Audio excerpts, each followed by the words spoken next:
Hello, you're listening to The Wire's daily coronavirus updates. Today is the 10th of June. In the last 24 hours, India reported over 9,500 COVID-19 cases for the sixth day in a row and 279 fatalities.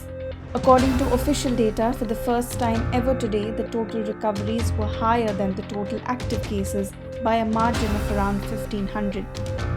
Delhi Chief Minister Arvind Kejriwal today said that Lieutenant Governor Baijal's directives on hospitals will be implemented in letter and in spirit, as this is not the time for disagreements or arguments. In Maharashtra, a 55-year-old Shiv Sena corporator from Thane district died of COVID-19 yesterday. Mumbai reported over 1,000 new cases today, with its total tally reaching 51,000. In New Delhi, 1,300 people contracted the virus in a single day, taking the tally to 31,000. Infections in Assam continue to rise, and the total tally has crossed the 3,000 mark. In Assam, an oil field has caught massive fire after oil and natural gas started gushing out of the oil field on the 27th of May. Wildlife experts and conservationists have expressed dismay over the incident and concerns for the safety of National Park, which is in proximity of the oil field.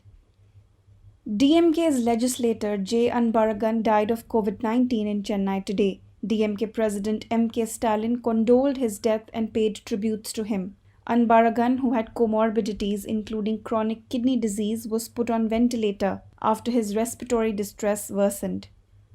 Doctors in Hyderabad's Gandhi Hospital are protesting after a doctor was attacked by a relative of a COVID-19 patient who succumbed to the infection.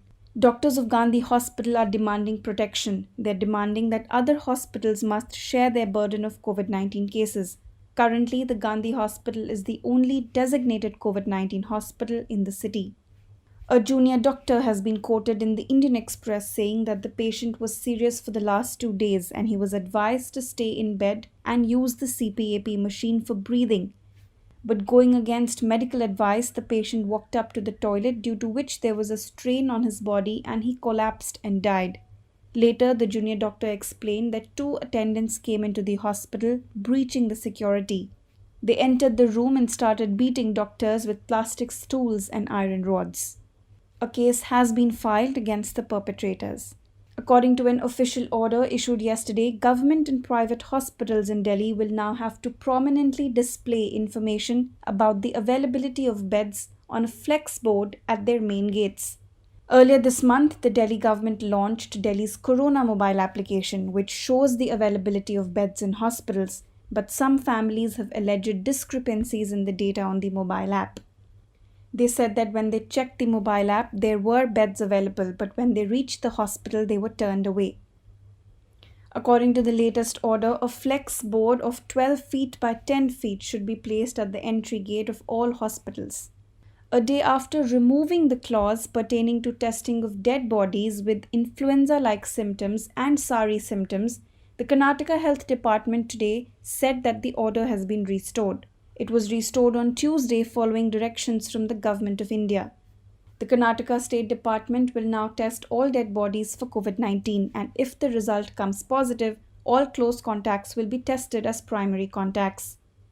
In May, the Delhi government issued an order against the testing of dead bodies, despite ICMR and WHO's guidelines, which say that testing of dead bodies is essential. According to an article published in The Print, the West Bengal government also doesn't test dead bodies for COVID-19. In April, the Telangana government also asked all superintendents of government hospitals to not collect samples from dead bodies of COVID-19 suspected patients.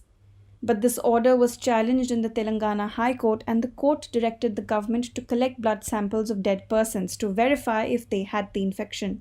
It is unknown why certain states like Maharashtra continue to test dead bodies for COVID-19 and why some states like Delhi don't. An epidemiologist, Jacob John, has been quoted in The Print saying that this practice is wasteful. However, Giridhar R. Babu, another epidemiologist, said that by not classifying the deaths properly, the transmission can go unchecked. According to Bloomberg, China is offering workers at large state-run companies the option of being injected with 2 coronavirus vaccines currently in development. Employees intending to travel overseas for work can volunteer to be administered shots developed by China National Biotech Group. This offer has not been made public yet, Bloomberg reported. The pandemic has hit small and medium businesses across the world, but a leading food company in India, Parle Products, logged record sales of its Parle-G biscuits. These biscuits were preferred for mass consumption in April and May during the coronavirus-induced lockdown in the country. The company has gained a market share of around 5% in a highly competitive biscuit segment. Reportedly, Parle-G biscuits were preferred by people while stocking pantry during the pandemic. A senior category head at the Parle Products told news agency PTI that Parle-G biscuits gained traction as it was preferred by government agencies and NGOs working to distribute food relief packages to the people during the pandemic. He said it was preferred as an item in the food relief package due to its economic proposition with the value package of 2 rupees and that it is a good source of glucose. That's all for today. You were listening to the Wire's daily coronavirus updates. We will see you tomorrow. Until then, stay with us and stay safe.